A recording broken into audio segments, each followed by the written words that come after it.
बिस्मिल्लाहिर्रहमानिर्रहीम, अस्सलाम वालेकुम। मैं सदुल्ला खान हूँ। आज सुप्रीम कोर्ट में एक बहुत ही अहम केस सुना जा रहा है हमजा शहबाज के हवाले से, और इससे पहले ऐन उस वक्त के जब ये केस सुना जाना है उससे कुछ देर पहले पीडीएम ने एक बड़ी धुआंधार प्रेस कॉन्फ्रेंस कर दी है और सुप्रीम कोर्ट पर बड़े घटिया किस्म के इल्ज़ामात आयद किए हैं और बड़े सख्त किस्म के अल्फाज इस्तेमाल किए हैं और कहा है कि किसी सूरत ये कबूल नहीं होगा, मुल्क की तकदीर का फैसला 3 जजेस के हाथों में नहीं दिया जा सकता, और बहुत कुछ कहा है जिस पर घंटों बात हो सकती है और बहुत ही अफसोसनाक है जो कुछ हुआ है। यानी आप एक मर्जी का फैसला लेने के लिए अदलिया के पर दबाव डाल रहे हैं और केस लगने से 1 घंटा पहले आपने पूरी पीडीएम की 16 जमातें इकट्ठी कर ली हैं और 1 बाय 1 सारे गुफ्तगू कर रहे हैं। लेकिन मैं कुछ बुनियादी नौइयत के नुक्ते आपके सामने उठाना चाहता हूँ।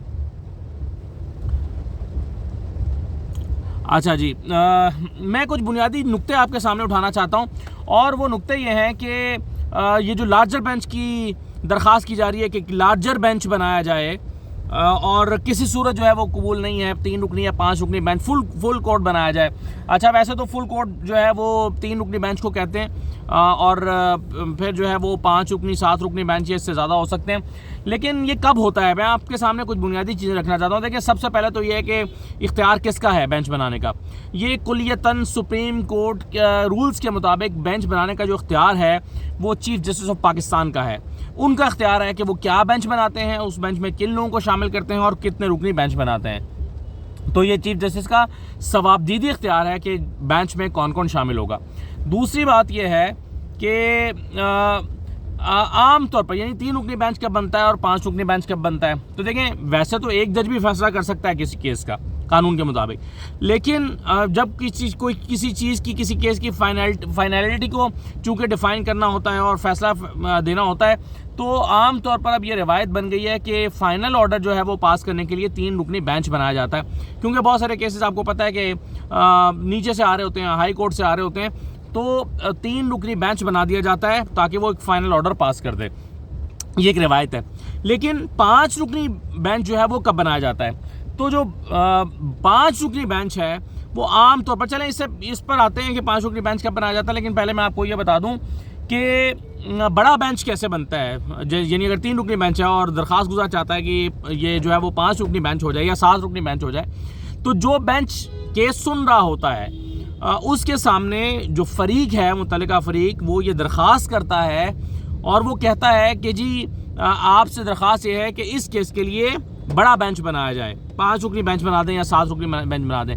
ये दरख्वास्त औरल भी की जा सकती है, ये दरख्वास्त तहरीरी तौर पर भी की जा सकती है, लेकिन उसमें फिर बेंच पूछता है कि कौन सा लॉ पॉइंट है जिसकी वजह से इस केस में आप चाहते हैं कि ये 5 रुकनी बेंच होना चाहिए या बड़ा बेंच 7 रुकनी बेंच होना चाहिए।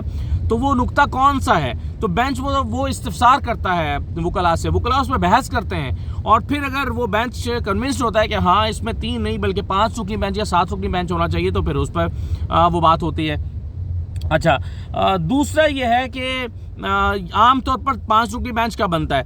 देखें, जब भी किसी केस में आपने कोई जो है वो लीगल क्वेश्चन सामने आ जाता है किसी मामले में या कोई इंटरप्रिटेशन ऑफ लॉ होती है, तो उसमें फिर रिवायत यह है कि जो सुप्रीम कोर्ट है वो 5 रुकनी बेंच बनाती है ताकि कानून की तशरीह हो जाए और लॉ पॉइंट सेटल हो जाए और उसको जो है वो आप फ्यूचर के लिए वो एक रेफरेंस के तौर पर इस्तेमाल हो सके। अच्छा, अब कुछ केसेस में ऐसा होता है कि कोई आम केस है, मिसाल के तौर पर सुगरा बीबी केस का हवाला दिया जाता है, उसमें कोर्ट की जो है वो 3 रुकनी बेंच की पहले जो है वो मुख्तलिफ तरह के फैसले मौजूद थे। अब इसमें इस लॉ पॉइंट को सेटल करना था कि एक शख्स के खिलाफ जो है वो एक वकूए में 1 से ज़्यादा FIR हो सकती हैं या नहीं हो सकती, तो इसमें मुख्तलिफ जजमेंट्स मौजूद थी। तो इस लॉ पॉइंट को सेटल करने के लिए 7 रुकनी बेंच भी सुप्रीम कोर्ट ने बनाया था, सुगरा बीबी केसेस को कहा जाता है। तो ये एक डिफरेंट सिनेरियो है। लेकिन इस केस में कि जिसमें ये सुना जा रहा है जो सुप्रीम कोर्ट के 3 रुकनी बेंच के सामने, क्या इस केस में ये 5 रुकनी या 7 रुकनी बेंच बन सकता है? तो देखिए, पहली बात यह है कि मैंने जैसा कि कहा कि बड़ा बेंच बनाने के लिए आपको कि 5 रुकनी बेंच आमतौर पर तब बनाया जाता है कि जब किसी लॉ पॉइंट को सेटल करना हो। जैसे 63A की तशरीह का मामला था, तो 63A की तशरीह के लिए बड़ा बेंच बनाया गया, 5 रुकनी बेंच बनाया गया और उसने एक लॉ पॉइंट को सेटल कर दिया। जब एक लॉ पॉइंट सेटल हो गया तो अब जो केस सुना जा रहा है, इस केस में किसी लॉ पॉइंट को सेटल नहीं करना, किसी कानून की इंटरप्रिटेशन नहीं करनी, बल्कि कानून मौजूद है, वो सेटल हो चुका है, उसकी तशरीह आ चुकी है, उस तशरीह की रोशनी में अब फैसला होना है। तो ऐसे केस में ये जो है वो मुमकिन दिखाई नहीं देता कि एक लार्जर बेंच बनाया जाए। अच्छा, एक दिलचस्प बात आपको मैं और बताता हूँ, और वो ये है कि ये जो दोनों जजमेंट्स अभी आई हैं, 63A वाली भी और डिप्टी स्पीकर की रूलिंग वाली भी, कासिम सूरी साहब की रूलिंग वाली, इसमें जो दोनों में लॉ पॉइंट बनाया गया है, बुनियाद बनाया गया है, वो बनाया गया है 17A को, 17A को। 17A जो है वो बुनियादी तौर पर पॉलिटिकल पार्टीज़ के राइट्स की बात करता है, तो सियासी जमातों के भी राइट्स होते हैं। तो जब आप जजमेंट्स जो है वो उसमें जजमेंट्स में एक लॉ पॉइंट को बुनियाद बनाया जाता है, तो ये नहीं हो सकता कि दो जजमेंट्स की बुनियाद एक पॉइंट है, लेकिन आप एक को कबूल कर लें, दूसरे को कबूल ना करें। आप कहें कि जी मैं इस फैसले को तो कबूल करता हूँ, इस फैसले को कबूल नहीं करता, जबकि बुनियाद दोनों की जो है वो एक ही बनाई गई है, एक ही कानून बनाया गया है।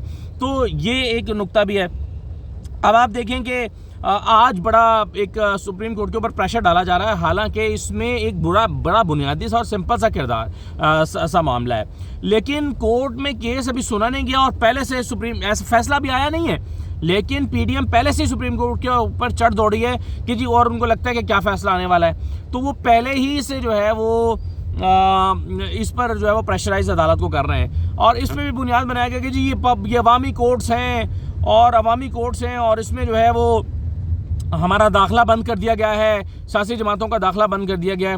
और भाई अदालत में आज 10,000 बंदा केस सुनना चाहता है, और जब इस तरह का केस होता है तो मीडिया को भी जाने नहीं दिया जाता, अंदर सिर्फ मीडिया के भी चंद नुमाइंदे आते हैं। कहा जाता है कि जी आप अपनी 8 बंदों की लिस्ट बना के दे दें, वही 8 अंदर आएंगे, बाकी हम लोग फिर क्या करते हैं, कोर्ट रिपोर्टर्स अंदर जाते हैं और हम लोग क्या करते हैं कि कमरा नंबर 6 और कमरा नंबर 7 में बैठकर वहाँ पर जो है वो सुनते हैं।